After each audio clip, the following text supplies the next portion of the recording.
حسین نکلے، آپ جنت البقیع کے پیچھے کھڑے ہو کے حضور کا روضہ دیکھنے لگے۔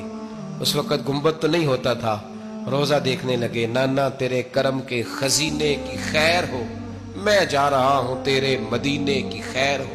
سارا خاندان لے گئے، مکے تشریف لے گئے۔ حج کے ایام قریب آنے والے تھے۔ امام حسین نے وہاں لوگوں سے باتیں کی۔ جب امام حسین وہاں پہنچے تو کوفے سے خط آنے لگے۔ کوفہ حضرت علی کا دارالخلافہ تھا، وہاں آپ کے محبین، پیار کرنے والے ڈھیروں تھے۔ انہیں خط لکھے کہ حضور آپ چپ کر کے بیٹھے ہوئے ہیں اور ہمارے اوپر یزید مسلط ہو گیا ہے۔ آپ اگر میدان میں نہیں نکلیں گے، آپ نہیں آئیں گے تو ہم اللہ کی بارگاہ میں شکوہ کریں گے کہ کوئی ہماری کمان کرنے کو تیار ہی نہیں ہوا۔ اور وہ خط 1 2 3 نہیں آئے، وہ خط اتنے تھے کہ 3 بوریوں میں بھرے تھے امام حسین، 3 بوریوں میں۔ اب مجبوری ہو جاتی ہے، حق کے لیے کئی دفعہ بات کرنا مجبوری ہوتی ہے، اگر نہیں کرے گا تو پھر اس کو بھی قبر میں جواب دینا پڑے گا۔ امام علی مقام رضی اللہ تعالیٰ عنہ نے مکے میں اب لوگوں کو جمع کیا مشورے کے لیے۔ ہر بندے نے کہا حضور وہ بلا تو رہے ہیں پر اپنے وعدوں کے پکے۔ کہا حضور وہ پکے نہیں، آپ نہ جائیں۔ ہر بندے نے کہا حالات ٹھیک نہیں، حالات گراؤنڈ ریالٹی صحیح نہیں۔ یہی مشورہ آج بھی ہر بندہ دیتا ہے، ابھی حالات نہیں۔ اتنے خراب حالات کبھی نہیں ہوئے تھے جتنے امام حسین کے دور میں تھے، لیکن فرمایا میں دین کے خلاف غلط حکمران کو مسلط ہونے کی اجازت، بول کے بتائیے، بول کے، غلط حکمران کو مسلط ہونے کی اجازت، مزاحمت کروں گا، مخالفت کروں گا۔ امام کہنے لگے کوئی بات نہیں، وہ میرے ساتھ چلے نہ چلے لیکن میں کوفے جاؤں گا۔ وہ لوگ میرے ساتھ کھڑا ہونے کو تیار ہے تو وہ جھوٹ ہے یا سچ ہے پر میں چلوں گا۔ جب امام علی مقام نے اصرار فرمایا تو جو آپ کے قریبی صحابہ کرام کی اولادیں تھی ساری، یہ بھی اب بیماری ہے۔ کچھ لوگ کہتے ہیں جی صحابہ نہیں ساتھ چلے، تو میں کہتا ہوں اہل بیت نبوت کے تو کل افراد 21 تھے، تو 72 میں باقی اولادیں کس کی تھی؟ وہ ساری صحابہ کی اولادیں تھیں، وہ سارے۔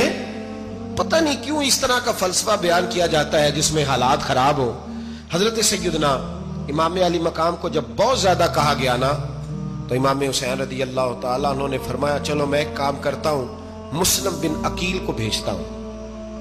حضرت علی کے بھتیجے ہیں، امام حسین رضی اللہ تعالیٰ عنہ کے چچا کے بیٹے ہیں، حضرت عقیل کے صاحبزادے مسلم بن عقیل۔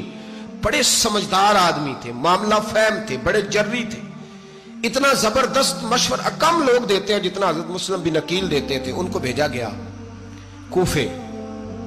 اب اس میں بڑی تفصیل ہے، وہ اپنے 2 بچے بھی لے گئے۔ جب وہ کوفے پہنچے نا تو کوفے پر جناب نعمان بن بشیر کی حکومت تھی، آپ گورنر تھے اور اہل بیت سے بڑی عقیدت رکھنے والے، نرم رویہ۔ عبید اللہ ابن زیاد کوفے کا گورنر نہیں تھا، یہ کسی اور علاقے کا تھا۔ جب آپ وہاں پہنچے تو نعمان بن بشیر نے دیکھا کہ حضرت مسلم بن عقیل آئے ہیں تو لوگ دوڑے ان کی بیعت کرنے، بھاگے۔ اتنے لوگ جمع ہوئے کہ ایک دن میں 17,000 آدمی نے بیعت کر لی۔ کتنے بندے جی؟ 17,000 آدمی ایک دن آیا۔ اب وہ جو امام مسلم بن عقیل کے وہاں نعرے لگانے والے تھے کہنے لگے حضور یہ پہلے دن کی کارکردگی ہے، 2-4 دن میں دیکھیے کیا ہوتا ہے۔ 2-4 دن میں کیا ہوا؟ 40,000 آدمی نے بیعت کر لی۔ اب وہ 40,000 بندہ تیار ہو گیا۔ ادھر سے جو یزید کے وفادار تھے انہوں نے خط لکھا یزید کو کہ تو نے بڑا نرم آدمی گورنر بنایا ہے اور 40,000 بندہ چلا گیا حسین کی طرف۔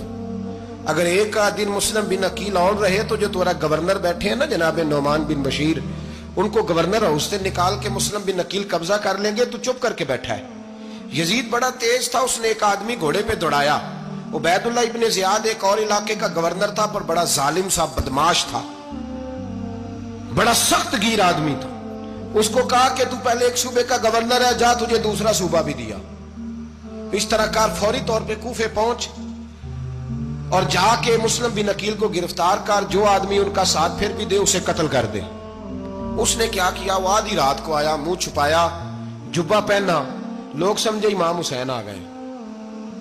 بہت سارے لوگوں نے اس کے نعرے بھی لگائے۔ وہ چپکے سے داخل ہوا اندر، اور چپکے سے داخل ہو کے اس نے سب سے پہلا کام یہ کیا کہ نعمان بن بشیر رضی اللہ عنہ کو معزول کیا، کوفے کے گورنر ہاؤس پہ قبضہ کیا۔ پھر اس نے اسی وقت سوئے ہوئے سرکردہ لوگ، جس طرح ایک گاؤں کا چودھری دوسرے کا محلے میں قبیلوں کے جو لوگ تھے چودھریوں کو بلایا،